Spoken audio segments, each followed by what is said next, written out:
BGB BSF এর 3 দিনের সম্মেলনে সীমান্ত হত্যা বন্ধে বাংলাদেশ সর্বোচ্চ জোর দেবে। সোমবার থেকে বুধবার পর্যন্ত ভারতের দিল্লিতে বৈঠকটি হবে, যেখানে সীমান্তে শান্তি ফেরানো, অভিন্ন নদীতে বাঁধ দেয়া সহ কয়েকটি বিষয়ের উপর জোর দেবে ঢাকা। আর ভারতও জোর দিচ্ছে সীমান্তে বেড়া নির্মাণ ইস্যুর বিষয়। এই বৈঠকে বাংলাদেশ তার অবস্থান শক্তভাবে তুলে ধরবে বলে মনে করছেন বিশ্লেষকরা। মোহন ইসলামের প্রতিবেদন।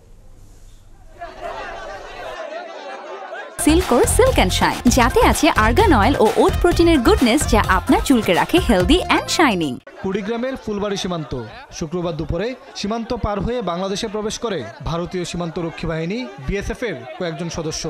সেখানে 4 বাংলাদেশিকে হামলা করে তারা। পরে এলাকাবাসী ধাওয়া দিলে তারা চলে যায়। একই অবস্থা চাঁপাইনবাবগঞ্জ, লালমনিরহাট সহ বাংলাদেশ ভারতের মধ্যে 4096 কিলোমিটার সীমান্ত জুড়ে 5 আগস্টের পর সীমান্তে বিএসএফ এর আগ্রাসনের বিরুদ্ধে রুখে দাঁড়াচ্ছে বাংলাদেশ বর্ডার গার্ড বিজিবি, আর তাদের পাশে দাঁড়াচ্ছেন সাধারণ মানুষ। বাংলাদেশ ভারতের সীমান্ত বিশ্বের 5ম দীর্ঘ হলেও হত্যাকাণ্ডে শীর্ষে থাকে সবসময়, যেখানে হত্যার শিকার প্রায় সবাই বাংলাদেশি। অতীতে এ নিয়ে কেউ কথা না বললেও অন্তর্বর্তী সরকার প্রতিবাদ জানাচ্ছে।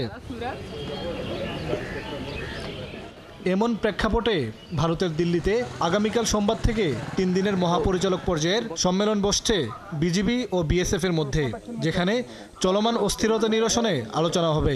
এই মুহূর্তে বাংলাদেশের সাথে ভারতের বর্ডার সংক্রান্ত যে টেনশনগুলি চলছে সেটা নিরসনে আমার মনে হয় কিছুটা সহায়তা করবে। তবে এখানে মনে রাখা দরকার যে এইবার হয়তো বাংলাদেশের টোন খুব একটা আগের মতো থাকবে না, বরং অনেক বেশি প্রোঅ্যাক্টিভ, প্র্যাগমেটিক আর বোল্ড হবে। পাশাপাশি সীমান্তে আন্তদেশীয় নদীগুলোর বাঁধ নির্মাণ, ত্রিপুরা থেকে বাংলাদেশের ফেনী অঞ্চলে আসা বর্জ্য ব্যবস্থাপনা সহ আরো কয়েকটি বিষয়ে বাংলাদেশ প্রস্তাব দেবে। কুশিয়ারা নদী থেকে পানি এনে আমাদেরকে ওই সেচ কাজটা চালাতে হবে।